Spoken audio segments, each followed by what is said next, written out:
Welcome back dear students. मैं हूं फ़ैरोज़ और मैं आज आपको पढ़ाने जा रहा हूं डेमोग्राफी ऑफ इंडिया के बारे में। सबसे पहले मैं आपको बता देता हूं कि डेमोग्राफी क्या होती है। What does demography mean? Demography means the study of statistics और data related to population, its distribution, growth rate, death rate and birth rate etcetera. Demography का मतलब यह है कि हम पॉपुलेशन के बारे में जानें, किसी भी मुल्क या थ्रू आउट वर्ल्ड की हम बात करें तो वर्ल्ड की पॉपुलेशन के बारे में जानें, या किस मुल्क में कितनी बर्थ रेट है या कितनी ग्रोथ रेट है, तो ये सब कुछ डेमोग्राफी में आता है। तो आज के लेसन में हम पढ़ेंगे कि इंडिया की डेमोग्राफी क्या है। इंडिया की डेमोग्राफी के बारे में हम पढ़ेंगे। तो पहले हम बताएंगे कि in the world there are 7 continents and these continents are Asia, Africa, North America, South America, Antarctica, Europe and Australia. तो दुनिया को 7 बड़े अज़मों में तकसीम किया गया है।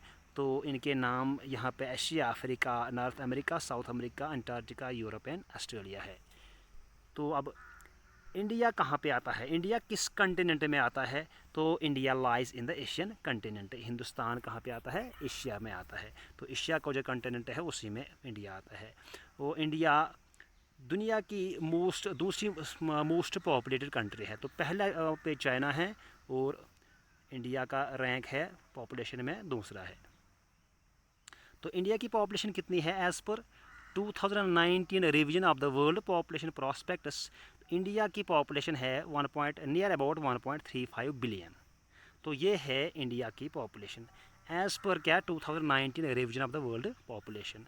तो अब हम बर्थ रेट के बारे में पढ़ेंगे कि इंडिया में कितनी बर्थ रेट है। तो बर्थ रेट है 8.2 बर्थ्स पर 1000 पॉपुलेशन। ये डाटा 2020 के हिसाब से मैंने यहाँ पे रखा है। तो यहाँ पे जो डाटा मैंने दिया है डेथ रेट या बर्थ रेट के बारे में भी बता दूंगा कि डेथ रेट है 7.3 डेथ्स पर 1000 पॉपुलेशन। ये डाटा भी स्टैटिस्टिक्स 2020 के हिसाब से है। तो डेथ रेट और बर्थ रेट के बारे में आपने पढ़ा। तो अब हम पढ़ेंगे कि इंडिया को कितने स्टेट्स में डिवाइड किया गया है for administrative purpose. India has been divide into 28 states और 8 यूनियन टेरिटरीज़ के बारे में। टेरिटरीज़ में इनको तकसीम किया गया है। There are 28 states and 8 union territories और ये टोटल 36 आते हैं। तो यहाँ पे आपको एक मैप दिख रहा है कि इसमें लगभग सभी स्टेट्स आते हैं। यहाँ पे राजस्थान आता है, तो राजस्थान आता है, यहाँ पे उत्तर प्रदेश आता है, यहाँ पे हरियाणा, यहाँ पे हिमाचल प्रदेश, उड़ीसा है, छत्तीसगढ़ है। तो आप यहाँ पे देख सकते हैं कि पूरा मैप आप देख सकते हैं कि कौन सी स्टेट कहाँ पे है। तो आप यहाँ पे देख सकते हैं कि कौन सी स्टेट कहाँ पे है।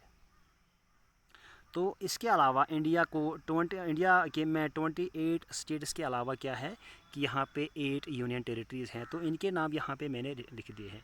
पहला जो यूनियन टेरिटरी है वो है अंडमान एंड निकोबार आइलैंड्स, और दूसरे हैं Dadra and Nagar Haveli and Daman and Diu, और चंडीगढ़ है, लक्षद्वीप है, पुडुचेरी है, दिल्ली है, और कौन सा है, लद्दाख है, और नीचे में है जम्मू एंड कश्मीर। जम्मू एंड कश्मीर, ये नीचे जो है ये जम्मू एंड कश्मीर है। तो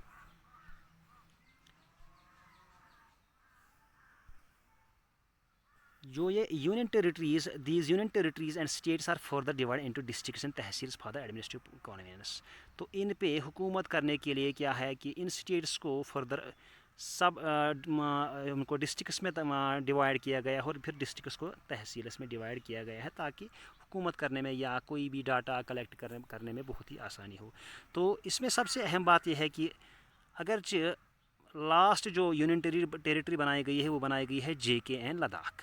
तो JK जो है वो कब यूनियन टेरिटरी बनी? वो बनी 31 अक्टूबर 2019 में। तो ये आपको ये इम्पोर्टेंट पॉइंट है, आपको ये याद रखना चाहिए कि जम्मू कश्मीर और लद्दाख ये अलग 2 यूनियन टेरिटरीज़ बनाए गए हैं। तो ये कब बनाए गए हैं? 31 अक्टूबर 2019 में।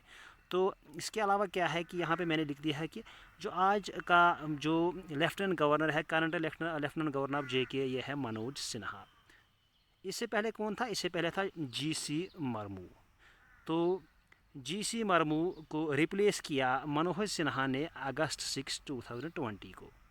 तो मनोज सिन्हा इसको एक और नाम से पुकारते हैं, इसको कहते हैं विकास पुरुष। तो विकास पुरुष का मतलब है मैन इन्वॉल्व्ड इन डेवलपमेंट। तो हम भी उम्मीद करेंगे कि जम्मू कश्मीर में अब ये डेवलपमेंट पे ज़बरदस्त ध्यान देंगे। तो आज के लिए बस इतना ही। अगले टॉपिक में आपसे फिर मिलूँगा, तब तक के लिए गुड बाय।